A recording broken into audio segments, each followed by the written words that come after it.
Bismillahirrahmanirrahim.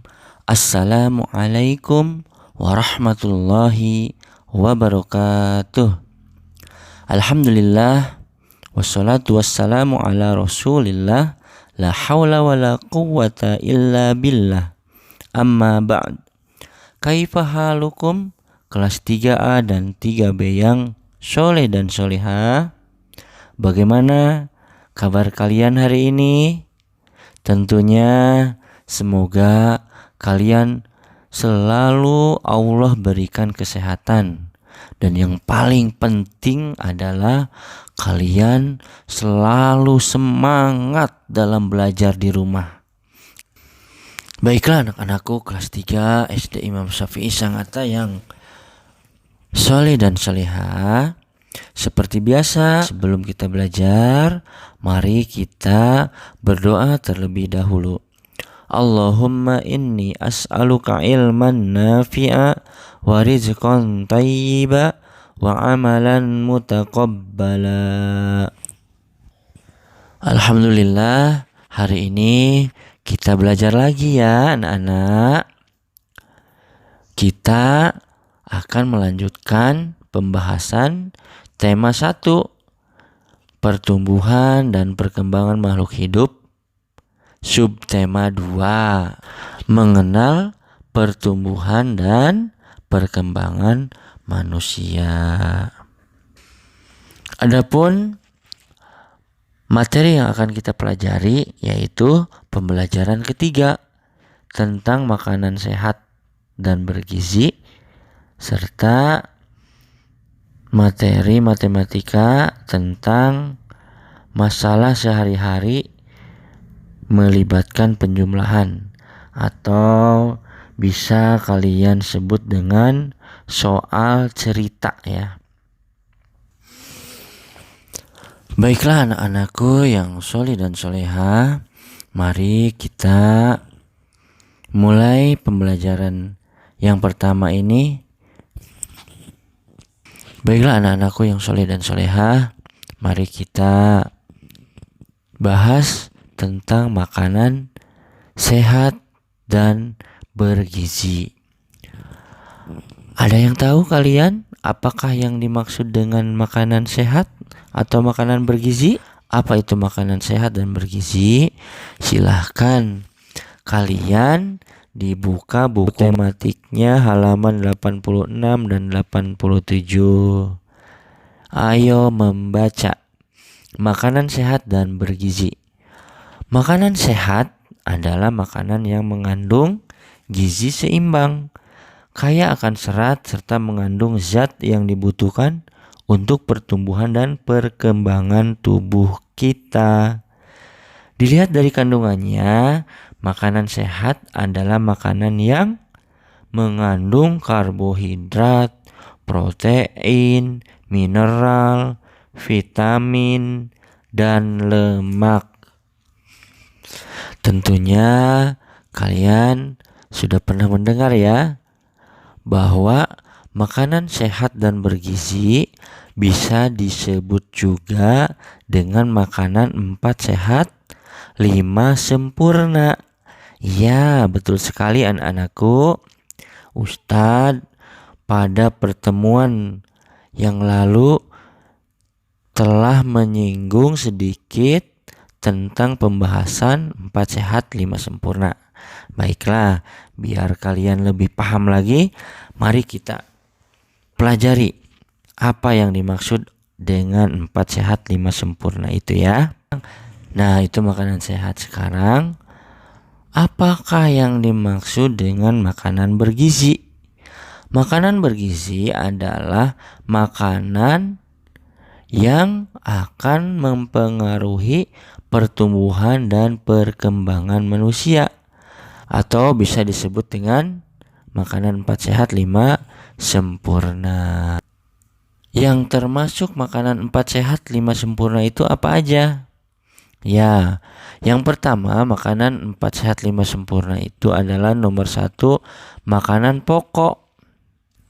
Yang kedua lauk pauk. Yang ketiga sayur. Yang keempat buah-buahan. Yang kelima susu. Contoh makanan sehat yang sudah memenuhi kriteria 4 sehat 5 sempurna adalah sebagai berikut. 1. Karbohidrat.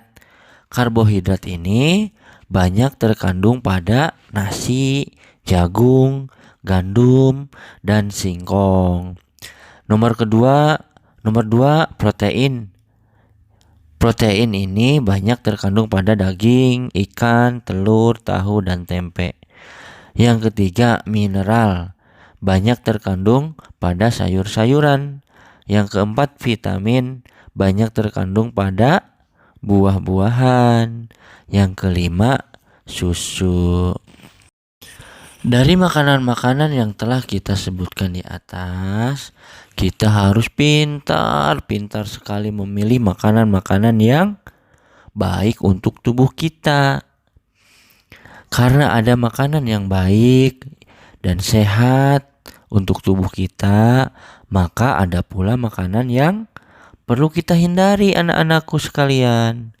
Yaitu contohnya 1. Permen, es krim, coklat. Nah, siapa ayo di antara kalian anak-anakku yang suka makan ketiga makanan ini, yaitu permen, es krim, dan coklat? Nah, iya. Kalian sekarang belajar untuk tidak memakan makanan yang tadi, atau menghindari atau mengurangi makanan seperti permen, es krim, dan coklat itu. Karena makanan ini bisa menyebabkan gigi kita sakit. Iya, betul sekali. Nah, begitu ya anak-anakku. Kalian harus bijak dalam memakan setiap makanan yang akan kalian makan. Jadi, tadi kalau kalian mau memakan makanan yang sehat, yang 4 sehat 5 sempurna. Dan kalau kalian menghindari makanan yang kurang baik, yaitu kalian harus menghindari makanan-makanan seperti coklat, es krim, dan permen. Baiklah anak-anakku yang soleh dan soleha, kita akan berlanjut ke materi selanjutnya, yaitu menyelesaikan soal cerita. Ayo mengamati. Kalian silahkan dibuka buku tematik halaman 88. Ayo mengamati. Memecahkan masalah sehari-hari yang melibatkan penjumlahan. Pada pembelajaran sebelumnya, kalian sudah diajarkan tentang penjumlahan bilangan cacah.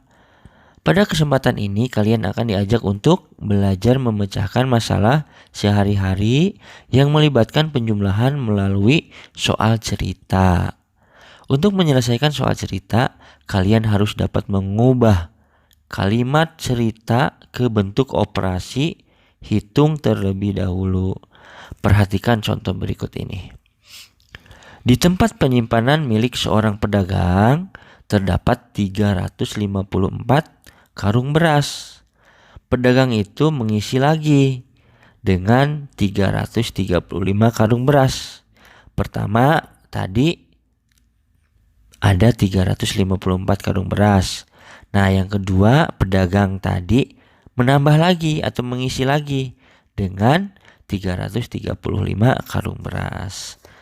Pertanyaannya, berapa jumlah beras yang ada dalam tempat penyimpanan beras tersebut? Nah, anak-anakku yang soleh dan soleha kelas 3A dan kelas 3B, cara menyelesaikan soal cerita seperti ini, kalian jangan langsung menjawab ya. Iya, jangan langsung menjawab. Kita harus menulis diketahui terlebih dahulu. Terus ditanyakannya apa dan jawab. Begitu ya. Dari soal yang telah kita baca tadi, berarti diketahui terdapat 354 karung beras dan 335 karung beras. Ditanyakan, yang ditanyakannya apa? berapa jumlah beras yang ada dalam tempat penyimpanan beras tersebut. Selanjutnya jawab. Nah, jumlah beras mula-mula 354 karung. Jumlah beras yang ditambahkan 335 karung. Jumlah beras seluruhnya yaitu 354 ditambah 335. Nah, jika kalian masih kesulitan menjumlahkan angka-angka ini, kalian bisa menggunakan atau kalian bisa menjumlahkan angka-angka ini dengan cara susun ke bawah. Ya, betul. Harus lurus angkanya. Satuan harus lurus dengan satuan, puluhan harus lurus dengan puluhan, dan ratusan harus lurus dengan ratusan.